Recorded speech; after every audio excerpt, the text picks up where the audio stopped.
Bonjour, je suis le Dr Jacques Lambert, praticien en médecine esthétique. Nous parlons aujourd'hui du nouvel encadrement du Collège des médecins en regard des soins médico-esthétiques, valide à partir du 1er mai dernier. Mentionnons en tout premier lieu que nous sommes très d'accord avec ces changements et que nous les accueillons bien, car au cours des dernières années, on a assisté à certaines dérives pouvant nuire à la qualité et à la sécurité de cette pratique de plus en plus demandée et courante.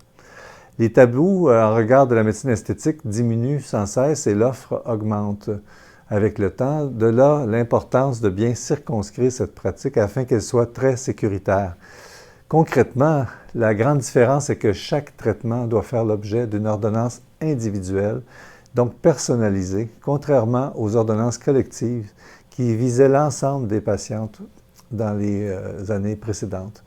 Plusieurs types de praticiens pouvaient utiliser ces ordonnances collectives délivrées parfois par des médecins qui ne pratiquaient pas eux-mêmes la médecine esthétique.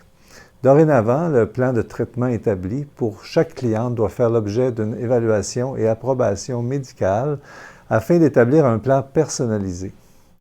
Ce plan peut être effectué par le médecin lui-même ou faire l'objet d'une ordonnance individuelle délivrée à une infirmière en référence à un protocole de soins.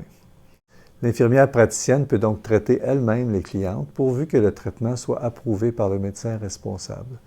Le médecin doit s'avérer compétent en médecine esthétique et maintenir à jour ses connaissances, de même que celles des intervenants qui œuvrent dans sa clinique. Selon les dernières recommandations, le médecin n'est pas tenu d'être sur place pour les traitements, mais il doit facilement être accessible dans des délais raisonnables. Selon le Collège, un médecin responsable pratiquant la médecine esthétique doit être identifié comme co-gestionnaire pour toute clinique offrant des soins médico-esthétiques afin de garantir la gestion conjointe de la qualité et de la sécurité des soins dispensés. Le Collège des médecins et l'Ordre des infirmiers et infirmières du Québec poursuivent leur collaboration afin de déterminer dans l'avenir les conditions permettant d'offrir des soins médico-esthétiques de qualité.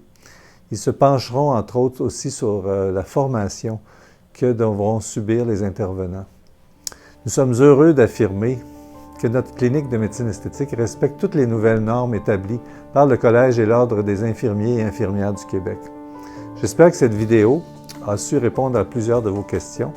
Et si toutefois vous avez d'autres interrogations, soyez très à l'aise de téléphoner à Diane Roy, notre infirmière, ou de laisser vos commentaires au bas de cette vidéo. Et je vous dis à bientôt!